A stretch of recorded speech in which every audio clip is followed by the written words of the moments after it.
Руската офанзива во регионите Донецк и Луганск продолжува со ненамален интензитет. Украинската армија потврди дека руските сили нападнале повеќе од 40 градови во Донбас, обидувајќи се да ја прошират зоната која е под нивна контрола.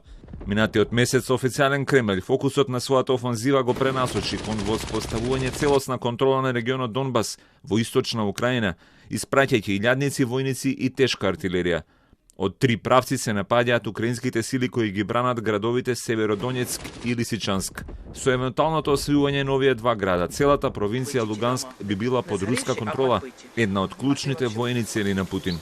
Речиси 90% од Луганск е под руска контрола, потврди украинскиот гувернер на овој регион Серхеј Хајдал, кој оцени дека на бранителите им е потребна артилерија со долг досег за да биде одбиен непријателот кој напаѓа од три страни. Вони не можуть швидко просуватись, тому вже підключили і авіацію.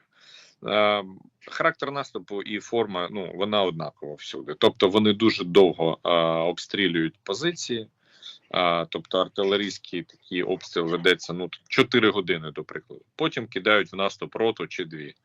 Якщо їм не вдається, то вони відкочуються, хто живий залишається. І знову ще один обстріл. І так постійно. Според Хајдал, градовите кои се уште се под контрола на украинските сили се бомбардирани речиси постојано 24 часа дневно и се повеќе наликуваат на Мариупол, кој русите го срамнија со земја за да го освојат.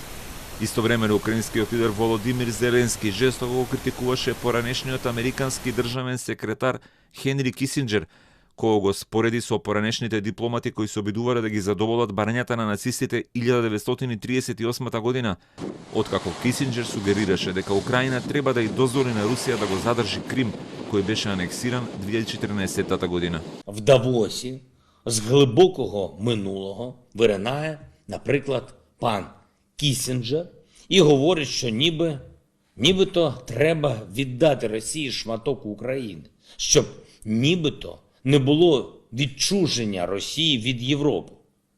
Таке враження, що у пана Кісінджера на календарі не 2022 рік, а 1938. І він думав, що говорить за аудиторію не в Давосі, а в тодішньому Мюнхені. Зборувајќи на Светскиот економски форум во Давос, 98-годишниот Кисинџер изјави дека преговорите треба да започнат во наредните 2 месеци, пред да бидат создадени нарушувања и тензии кои нема лесно да бидат надминати.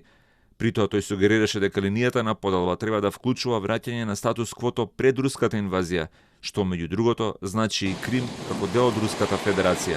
Украина ја обвини и Русија дека ја оценува меѓународната заедница, откако официјална Москва изрази подготвеност за деблокада на украинските пристаништа на Црното море во замена за укинување на дел од западните санкции. Блокадата на пристаништата се одразува на снабдувањето со храна во светот, предизвикувајќи недостаток на пченица и масло за готвење. Украина е еден од најголемите светски извозници на пченица, пченка и масло од сончоглед.